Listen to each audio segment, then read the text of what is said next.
Hello, world. I think we're all okay. Yay, we're all on the screen. This is so exciting. Yay. Hi, I'm Miwa Messer. I'm the producer and host of Barnes & Noble's podcast, Poured Over. I'm with Rebecca Serle, the best-selling author of our new book club pick, One Italian Summer, or I should say, excuse me, our March book club pick. And Shannon Devito, who's the director of books here at Barnes & Noble. And we are so excited to talk to all of you about One Italian Summer.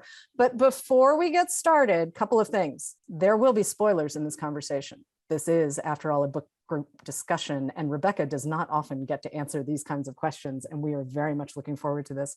The other thing is, too, we have lots of questions from folks from when you registered, but if you would like to add questions to the chat, feel free. You can also use the Q&A module at the bottom of your Zoom screen, and I'll be taking a look at that through the show. We're actually going to work your questions into the show as we go rather than holding them to the end, because frankly, I just think it's more fun, and book club should be fun. And I cannot believe my earbud just popped out. I'm not using my fancy headphones in the studio, so I'm not louder than anyone else right now, but I'm so excited to talk to you guys. But while we get going, because I have a question for Shannon. Harry, would you launch our first poll question? Because I would like to know who in our audience has been to Positano and who cannot wait to go. So audience, if you want to just participate in that poll, that would be awesome. We're curious. We want to know who you are too.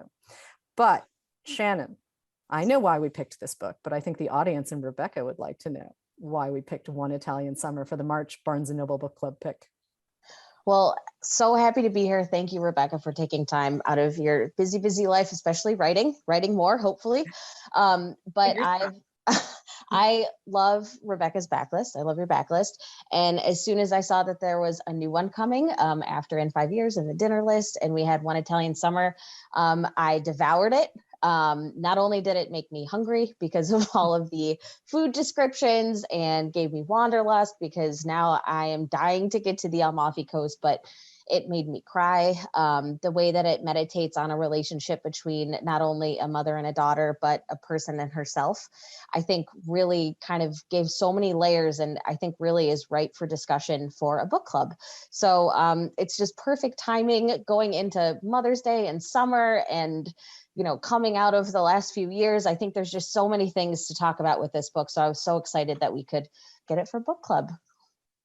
I'm so happy to be here with you guys. Genuinely, I've been looking forward to this all week. So thank you. And thank you for those lovely words, Shannon. That's very nice to hear. Yeah. Okay. So Rebecca, I know you wrote most of this during the pandemic, the bulk of the pandemic. Mm-hmm. So you write very quickly. You clearly write very quickly. But how did One Italian Summer start for you? So I, in the summer of 2019, took a trip to Rome with my mom. And my mother had always talked about this summer that she spent in Rome when she was 20.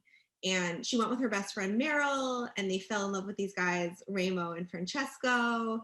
And she just always talked about how magical that summer was for her. And she hadn't been back to Italy since. So we had been talking for years about going together. Finally, in the summer of 2019, we go. And we ended up finding Remo's sister on Facebook. He still lived outside of Rome. And they met at the Trevi Fountain, which is the place that they had met 50 years beforehand. Mm-hmm. And he brought her this charm that she had given him that summer that she was there that spelled out love on it. And we had this whole afternoon with him. We sat in this cafe, and he doesn't speak much English anymore, so we use Google Translate. But I really got to see my mom as this flirtatious and shy things my mom is not. In the hotel, she was asking me if I liked how her shirt looked and how her skirt was. My mom's just not that woman at all. Caveat, my parents have been very happily married for 40 years. I should mention this also plays on my father's birthday, funnily enough. So, and he was very happy birthday, Dad. Yeah, happy birthday, Dad. Yeah, happy birthday, Dad. Mom's leaving. So it was very funny. At one point, Remo goes, "You go home and your mama stay in Rome." And I was like, no, very married. She goes home also. But it really got me thinking about all of the women that our mothers are before we get to know them. And then from that point on, my mom left Rome and I went on to Positano and met up with some friends. And I knew that I wasn't sure that I was going to write a book set in Italy, but I will say on my last day there, I walked around the town and just took a lot of videos and photos of street signs and the way the town sort of flows. And that's always an indicator that my brain is going to want to return to this. And then it did in April of 2020. My last book in 5 years came out on March 10th of 2020, which was a really crazy and insane experience. So instead of being on tour, I was home, as we all were. And we didn't have all this virtual setup yet. It was in those very, very early days of the pandemic. So it wasn't like we just pivoted to virtual. That doesn't exist. And so I found myself with this just gap of time, and I wanted, my coping mechanism is writing for sure. And so I just wanted to fall into another book, and I wanted to fall into another book in Italy. So that's what I did. It's phenomenal. I think one of the, just jumping in just right on this idea of kind of magical realism and the different timelines. When did you know you wanted to kind of play around with the time setting, not jumping right into a spoiler, but just in terms of not only with the setting, but also with Carol's age and kind of making her the same age as Katie? Was that like immediately you're like, I'm going to set it up this way, or did it grow from something else? The conceit of the book was, what if you could spend the summer with your mother and as a contemporary? So what if you could spend the summer with your mother at the same age? So I knew from the jump that was going to be what the book was really going to be about. And I didn't know. I'm so excited that I get to have a spoiler conversation. I never ever get to do this, so I'm just thrilled. The time when it's revealed that this is all taking place in that summer that Carol, in 1992, that summer that Carol spent there, I actually didn't know that until I got there. And I was writing it, and I was writing it, and I felt like, oh my God, Carol is going to meet Adam. Like I just sort of, it was like this veil sort of lifted off of the book, and I saw it. So that I had no idea.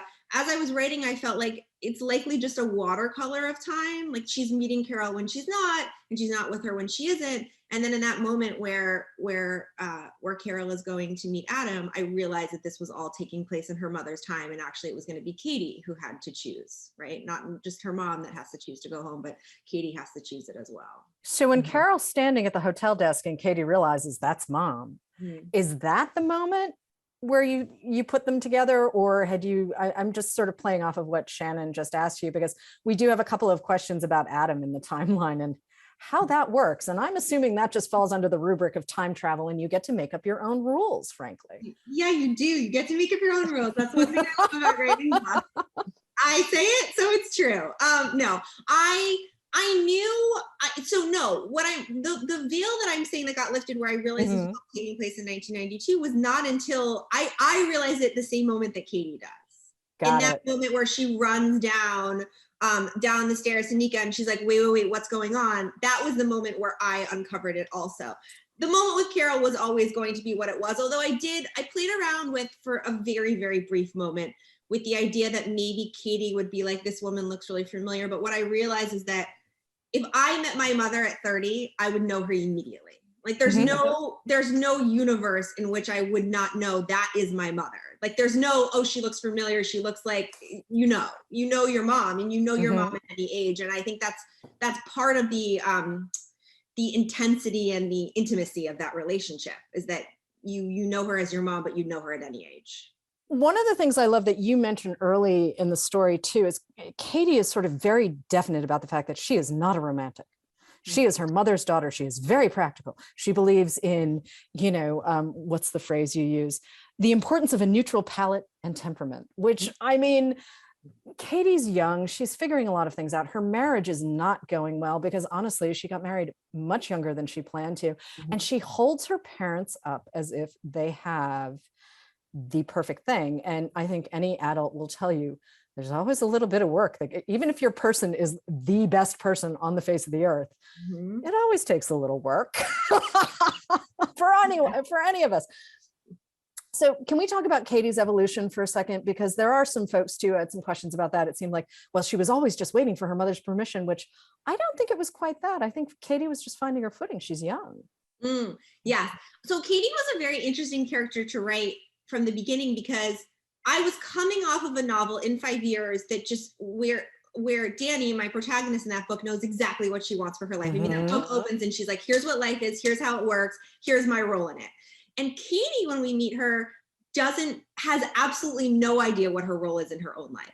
She is a passive, she is she is just like sitting on the bus of her life and someone else is driving. And she believes that that person is her mother. And so, you know, and also the primary way she identifies, I mean, when we meet her, she really is a child, because the primary way she identifies is by being someone's child. She doesn't identify with being an individual. She doesn't even necessarily identify with being someone's wife. So she really is, we meet her and she's like a kid, and she believes that her life is a product of the choices that her mother has made for her. And her journey over the course of the book is to realize that actually her life is the product of the choices she's made for herself. She's just not narrating it that way. So her journey is really one to find her own autonomy, or I guess to start naming her autonomy, because she's had it all along. She just hasn't named it and called it and recognized it for what it is. That's so, I keep coming back to the phrase that you used early on in the book when you're saying, you know, the what happens when the love of your life is your mother, and your mother passes away, then who are you?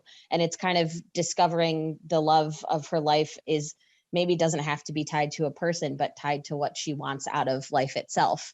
And I think that the having to have Carol pass is just so heartbreaking, and it's immediate. It's in the first few pages. But did you always know that Carol was, that it was going to be dealing with grief through the whole book, that Carol was going to have passed, so she'd have to kind of frame herself without her mother? Or was there ever a draft where, you know, Carol wasn't gone and it was more asserting herself in a world where Carol still existed? Yeah. Okay. Well, two things. One, I don't know if I'm a talented enough writer to pull off the one where her mom is alive. And she, like, it just seemed too logistically challenging to figure out, like, okay, she's a younger, and all those rules of time travel. And I'm not, to be honest, like, I'm not really interested in any of that. Like, I don't care about any of that. All I care about is emotional truth, not like the truth of detail. And also, there aren't the same emotional stakes if there's mom at home and there's mom here. Like, there has to, in order for this book to really do what it needs to do, and in order for her to really fully embrace this experience, we have to have lost mom at home. Like, this is her chance to get mom back, but actually it's her chance to understand that mom is a person, which we don't really get if she can go home and tell mom all about it. So I never really thought about it. Yeah, and I got to say, young Carol is really my favorite character. I mean, it's fun watching Katie evolve, don't misunderstand me, but I really like 30-year-old Carol. She's snappy, she's smart, she's really kind of low maintenance, all things considered. I mean, the Carol that we meet later, I mean, she has gotten to love some things and whatnot. But hey, I just want to give you guys our poll results, because 24% of our respondents have said yes, they've been to Positano. Oh, and 74% are waiting to go, or wait, do I have those? Sorry, 76% are waiting to go. So question for you, what was it about Positano that made you, I mean, I've been to the north of Italy. I have not been to the south of Italy. Shannon, I don't know what your experience.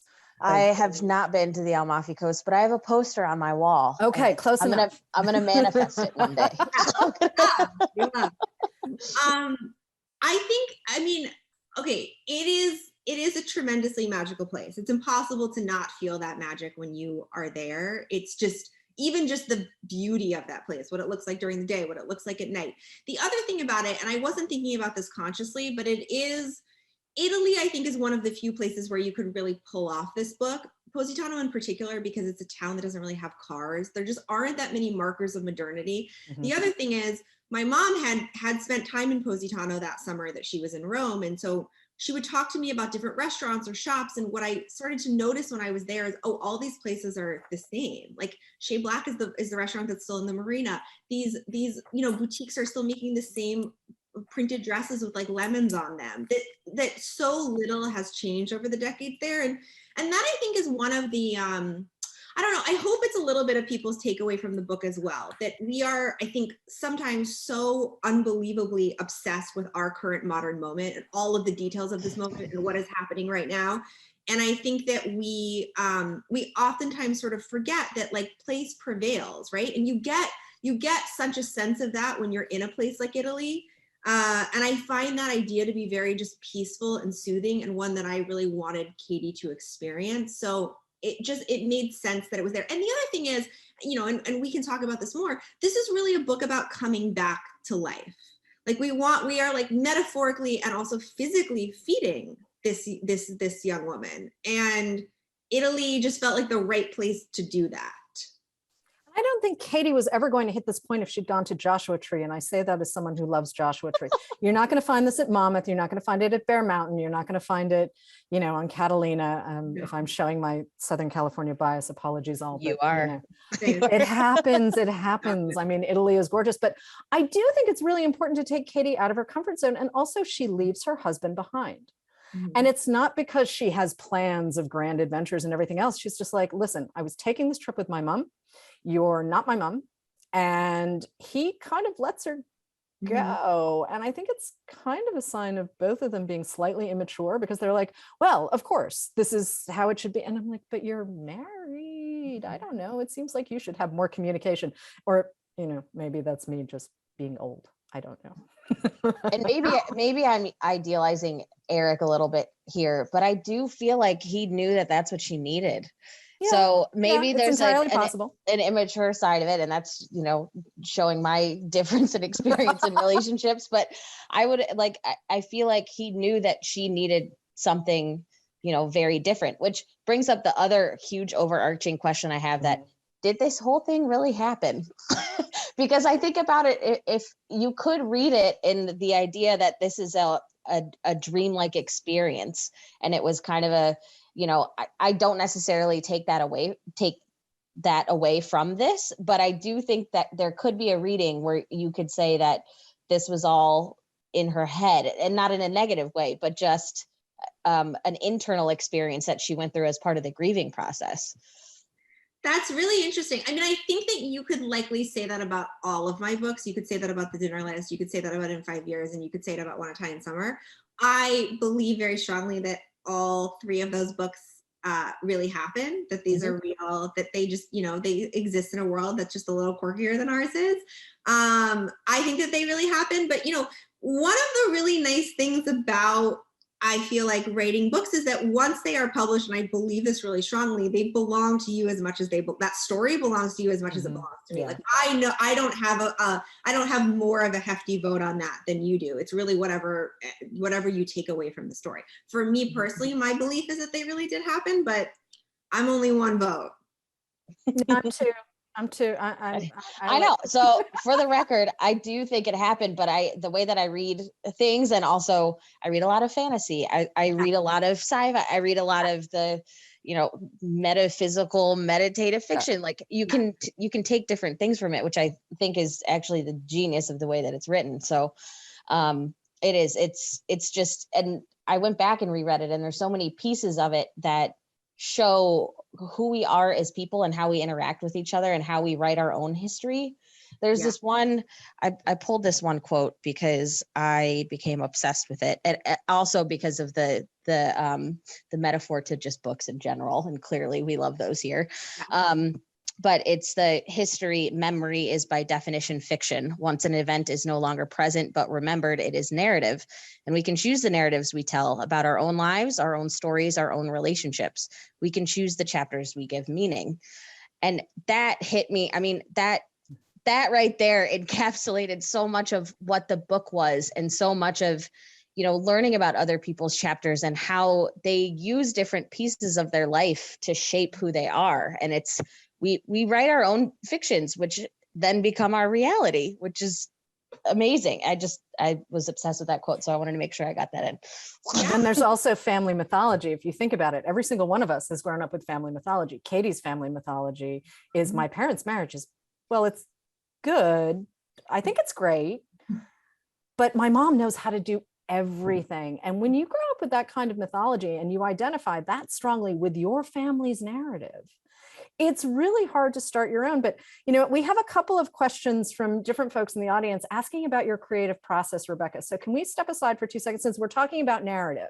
Yes. Can we talk about your narrative process for a second? You've given us an idea of how this book started and when this book started, but let's talk about you as a writer for a second. Are you starting with the character first? I mean, it feels like you knew who Katie was sort of out of the gate, but something tells me maybe you started with Carol, or you started with the idea. So can we talk about the very moment you realize you're starting a new project? Yes. It always begins with a conceit. So what if you could spend a summer with your mother as the same age? What if you could show up to a birthday dinner and it would be that dinner? If you could have dinner with any 5 people, living or dead, who would they be? What if you could live an hour 5 years in your future? It's always the conceit. And then I will turn on it for a period of a few months, and I'll think about it and I'll think about it and I'll think about it. And what I'm really looking for is the why. Like, what is the story really capital A about? What am I trying to say here? What do I want you to take away from it? What's the point of writing this? What will be the point of you reading it? And that why always comes in the form, often, or at least it has for these 3 books, in the form of that midway twist. I won't spoil In 5 Years or The Dinner List, though those 2 novels have a midway twist as well. You know, with One Italian Summer, it's okay, Katie is now going to realize that Carol was not here right before she became a wife and a mom and her whole life changed. She was here after. And what does that mean about the narrative she's held about who her mother is and who her mother is to her? So that then becomes the why. That becomes like, okay, what this book is about the fact that our parents are human. What this book is about that no one knows the blueprint for our lives better than we do, not even our own mothers. That now is what the book is about. And now I understand what I'm writing towards. And then I will sort of just go into a little hole and I will write 2,000 words a day until the book is finished. And which usually takes me about 3 months. I like to stay in step with a book. Like, I find it very difficult to come out of it and go back into it. These are first person narratives. They're very personal stories for me. Not necessarily the circumstance, but, you know, sort of, a million different writers have said this, that you write to figure out how you feel about your own life. That is very true for me. So I just find I find it easier to just stay very close to my narrators, to stay very close to Katie. And that's a little bit of how the book comes together. Are you writing in a linear fashion, or are you just letting the scenes pop up where they pop up and then slotting them in as you need them? Or are you just going start to finish and then rewriting as need be? It's always linear. But my first draft, I have a very challenging time just like getting to 60,000 words. I'm a very brief writer. I started off as a short story author, I'm not a very long-winded writer, and you can tell that my books are not that long. So my first drafts tend to read like really fleshed out outlines. And so my work in editing is always going back in and finding moments that I can open up and scenes that I can open up. So yeah, editing is always like fleshing out a draft as opposed to deleting. Okay, so as a corollary to that, though, this is the part that Shannon and I always really like too. Who are you reading? Who are you recommending? Who are your literary influences? Who are some of the people that you sort of carry around in the back of your brain as you're working? Oh, love. Well, my dear friend Chloe Benjamin and The Immortalists, I think, was really, I read that book in between In 5 Years and One Italian Summer. We did an event together for there's so many similarities in that book to In 5 Years in a way, but I think that the way she and I approach magical realism is so different. And she brings such like an interesting clinical mind to the projects that she undertakes, and she has an unbelievable patience for research that I unfortunately do not have. So always her and what she's working on, and my dear friend Jen Smith just published a book called The Unsinkable Greta James, and we were writing those books and sort of publishing those books at the same time. It came out the same day as One Italian Summer. So that's been, and I have to say, I just finished Carter Bays, who's the creator of How I Met Your Mother. He just wrote a novel called The Mutual Friend that totally blew me away. It's not quite magical realism, but it's narrated like magical realism. Like there's magical realism in the narration, and yeah, it's unbelievably brilliant. So that's a little bit of a portrait of what's happening in my literary world right now. All of those sound great. I'm actually dropping links to those in the chat for everyone who's here. So Shannon, can you do me a favor while I'm playing with the screen and links? Can you take over for a second and ask some sort of fun question, please? Also, so I read Unsinkable Greta James, and also completely fantastic. Jen Smith did a great job with that. Also, a story about grieving the loss of a mother and move on from that.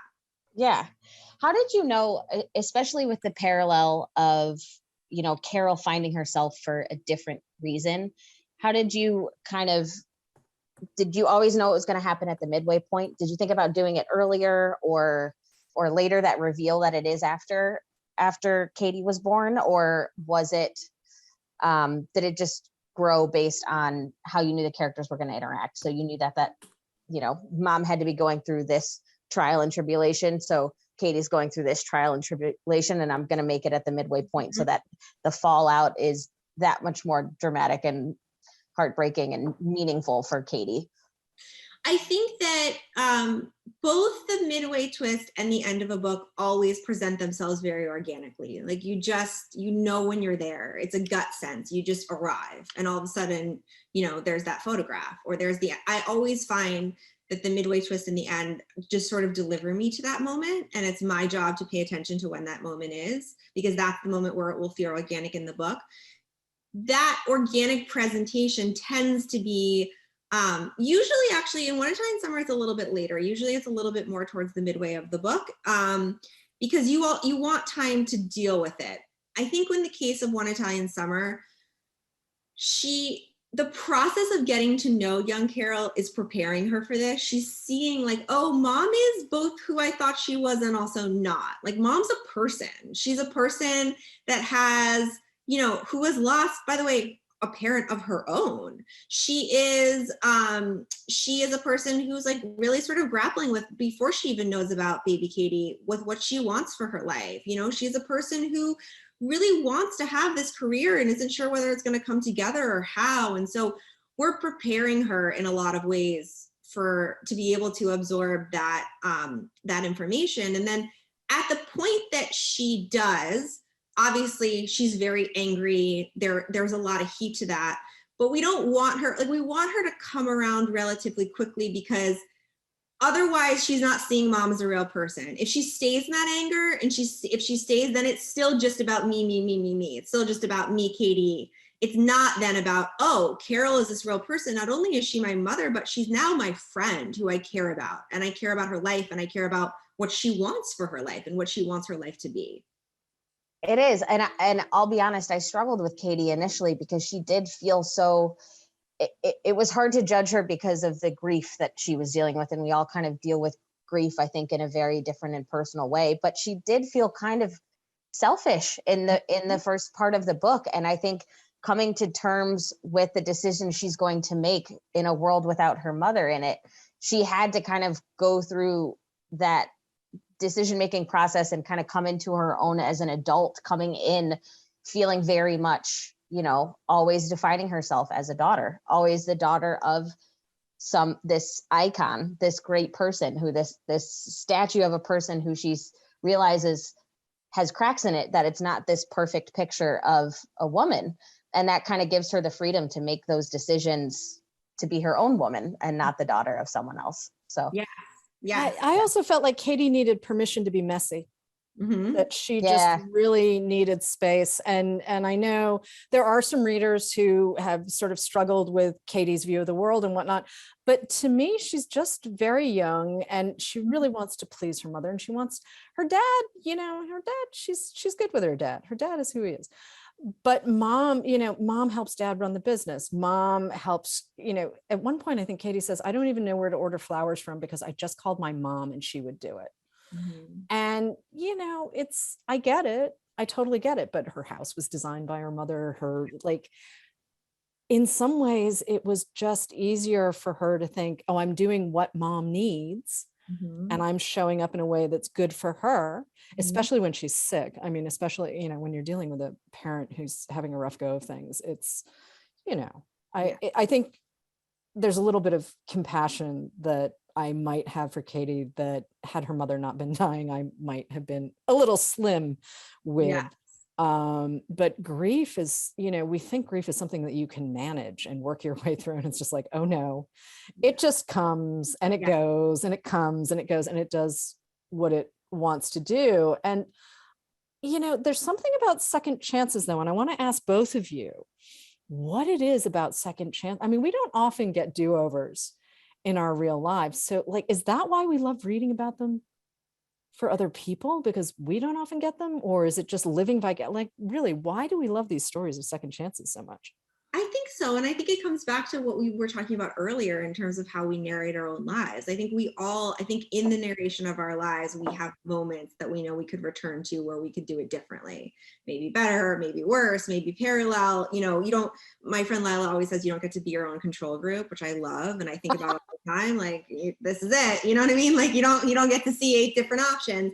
But I think that I think that in the narrating of our lives, which is work we all do, I mean, story is literally, it is the most powerful force on the planet. It is how we all move through the world and through our own lives, by narrating it. And so when we do that work of looking back on our lives and seeing, oh, I get it. When you do that, oh, this is why this had to happen to get me here, to get me here. There's 10 different stories you could tell about that series of events. And I think that is where, at least for me, where the curiosity comes in. Like, if that would have gone different, how many other stories would I have generated there? What might that have looked like? So yeah, I mean, I feel like for me, it is a bit of wish fulfillment in getting to go back and return something over and getting to see a different outcome, because we don't get that in real life. Shannon? I completely agree. It's this idea of wish fulfillment and also living vicariously, and also learning from others without physically experiencing it, but you're going through that experience emotionally because you're reading about it. Mm-hmm. And that's one of the best things about reading, is that you can escape to other places and escape to different lives and choose different characters to kind of learn from. And I think that's why so many people kind of gravitate towards these emotional, heart-wrenching stories, is because we can all identify just with different experiences. And it's more, how we can relate to other people, and then what that says about ourselves. So I do think it's this ability to live vicariously through characters, whether fictional or not. And yeah, that's all I keep thinking about in 5 years in the dinner list too. So I'm not going to do any spoilers for those books, but there is all these layers of decision making that they learn from other characters within their lives and their own personal history. So it is just fascinating to think about that. Yeah. Okay, here's another question for both of you. Favorite moment from One Italian Summer? Do you have one? Okay, Rebecca? My favorite moment, and it was the moment that made me cry when I was writing the book, is the final lunch, or the final drinks, I should say, with Katie and Carol, when Carol sort of looks at her and says, like what you said last night, like there's this layer of sort of disbelief about it, right? Katie is calling Carol her mom, and Carol's like, what are you talking about? Like, I just met you a few days ago. And Carol says to her, is it true what you said last night? Did I leave you? And Katie just sees her in that moment, right? Sees all of who Carol has been to her, all of who her mother has been to her, and says, no, I never did. And I love that, because to me, like, I was listening to Andrew Garfield was recently on like a late night talk show. I don't remember which one it was, but he was talking about the passing of his beloved mother. And he was saying, grief is just unexpressed love. And I've been thinking about that so much in the promotion of this book and talking about it over the last few months. And I really, like, I feel that so strongly in that final scene, is the fact that no, Carol is gone now, but this love is everywhere, and it's not gonna leave her. Like, love is a net, and that net stays. That love remains when the person is not here. I had the same moment, because that's the moment that made me cry. And it's when the Andrew Garfield quote too, that just encapsulates it perfectly. I think he was talking to Stephen Colbert when he was going through doing tick tick boom things, and his whole life story, that was just mind-blowing. But it's when Katie fully realizes everything that her mother was, not only to her, but to her own self as a person, and what her life really meant internally. And it's not how she raised a person, or the way that she worked, or how her relationship with her husband. It was who she was. And that is when Katie really saw who she was. And it also then gave her permission to reflect on who she is. And it made me cry. And any moment that can make me physically cry tears when I'm holding an object is a win. Okay, I know I was sort of flicking on Eric's ear earlier, but I have to say that moment where she sees him in the hotel and she realizes it's him and he's actually like gotten on a plane. I will give him props. I will totally give the young man props for that. I just want to make sure that because we are sort of bumping up. These things go quickly. I mean, I could do this. I could do this for 2 hours. We all, to be perfectly honest, yes, I would very much like to hang out with all of you for 2 more hours, but I just want to make sure that I'm catching all of these. We have so many questions, but there is a lot of overlap between questions. So I just want to make sure that we are covering what we need to, because I have a question that I'm dying to ask both of you that comes back to Carol, of course. But let's just make sure that we've hit everything. We do have a lot of folks asking where they should go in Positano. So I don't know if you have any recommendations. Can we hit those up? Because I think that would be fun. Can I just say that this is a perfect question, because so for the Barnes and Noble edition, I made an itinerary. Yes, you did. Thank you. Yeah, and it's honestly, it's my favorite piece of bonus material I have ever made for any project in my life. I am obsessed with it. I also don't have a Barnes. I need to get a Barnes and Noble edition. We're gonna send you one. Yeah, we're gonna send you. Okay, I haven't seen it laid out. We got you, Rebecca. Thank you. But I will say, like, you want an itinerary. Look no further than the back of your your exclusive edition in your Barnes and Noble copy of One Italian Summer, because there is a full Positano itinerary there. All those places are real. All those places exist in real life. They're all places that I've been to and vetted. And the book will tell you varying degrees of how much I like either one of them. So so if you're planning a trip to Amalfi, I would highly suggest that you look that up, because they're all real. That is so excellent. And you know what? There's another good question that I meant to ask a tiny bit earlier, but I'm juggling, the Q&A module and the chat and my notes. What first brought you to magical realism as a literary tool? So I studied in college under like Amy Bender, who wrote The Girl in the Flammable Skirt, and I started off my writing. I mean, I'm not going to say career because no one ever bought them, but writing magical realism short stories. Like, that's what I remember once writing this story about this woman who starts living, like, who's had a miscarriage and starts living on the ceiling because she just like can't be in the same plane as her husband. And there was one where like time physically stops and when this couple is breaking up over the course of a weekend. So I always, that was just like, that was sort of my entree to writing, as I wrote magical realism. And then I took like a side path and I published young adult novels. My first 4 books are young adult. They were not magical realism, but they were all varying levels of wish fulfillment. I mean, my first book was a modern retelling of Romeo and Juliet from Rosalind's point of view. And then I wrote about, the world of young celebrities. So I was always writing wish fulfillment. I was always writing sort of what I would love to explore in my own life. But then I came back to magical realism within 5 years. I find that it's a way to cut to the quick faster. Like, you could write a book, I came back to it with The Dinner List. In 5 years was my second magical realism. I feel like you could write a story about a young woman who goes to Italy and sort of rediscovers things about her mother. But there's a difference between seeing mom via like secondary accounts, letters, and like seeing mom. And what magical realism often allows is for you to just like cut to the bone. You can get there faster and you can get there in a more intense way. And I loved that about that utility in storytelling. It is vibrant and effective when you can see your mother in real life as a young person, because it's pictures. Even I just think I see old home movies of my mom sometimes and on video, and it doesn't even equate with the photos. So I know if I met her as a younger woman, for real, how different that would feel and what her experiences are. It's you don't have the bias of all the different tales that have been told, whether she's telling it or other people. So it's a literary thing that works for me.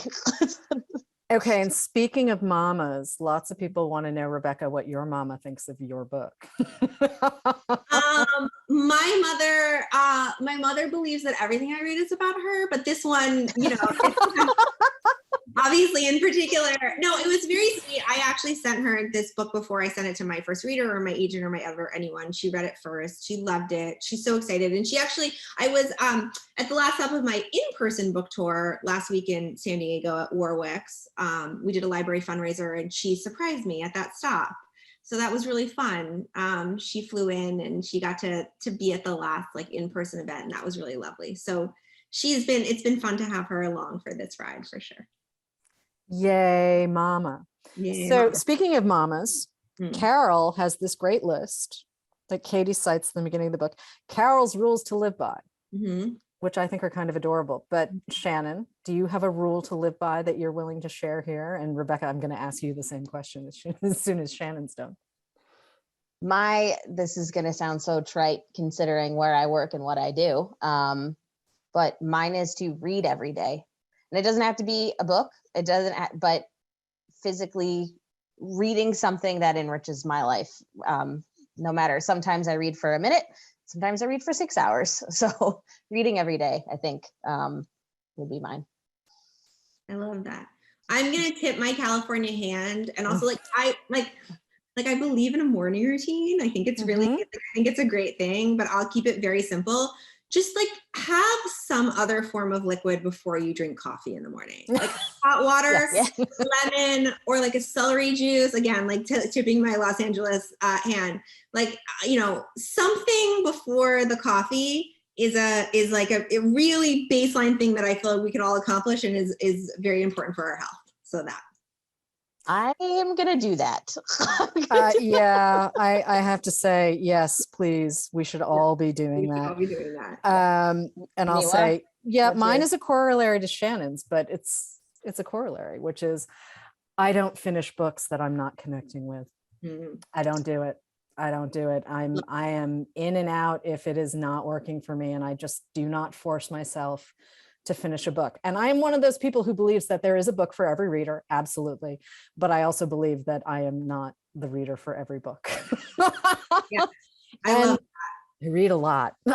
I read a Life's lot. too short. There's so many. I'm gesturing to bookshelves you guys can't see, but life's too short. I love that. Well, and this is only the studio. This isn't even where there's plenty of other space, but this is just the studio space. And well, I think you guys get kind of an idea. We just finally we're on our 100th episode of the show as of tomorrow. So amazing. That's what we've done so far.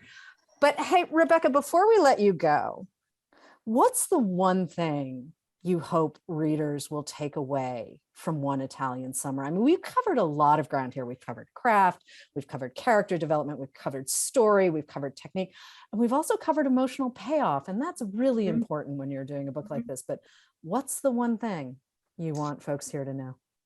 I hope this for all of my books, that you come away with a sense that it's okay to trust the timing of your own life. I think that we cannot always choose what happens to us, and we don't always get to know why they happen, but we can choose how we move forward. And I feel like that's been something that's been coming up a lot for me in my own life too, just to trust the timing, trust where we are, that life knows. So I feel like that's a very peaceful way to go through life. And I hope my books can provide a little bit of that at the end. And, I hope that you feel like you've taken a trip to Italy, because this book, I hope, genuinely feels like a vacation for you to read. And, Harry just reminded me that we have a second poll to go. So I'm all for time, because honestly, folks in the audience, we would really appreciate it if you would let us know if this is your first BNN Book Club event and where you heard about us, because there are many more of you who registered for this event, and we're delighted always to have new people to talk about books with, but we're a little curious about you.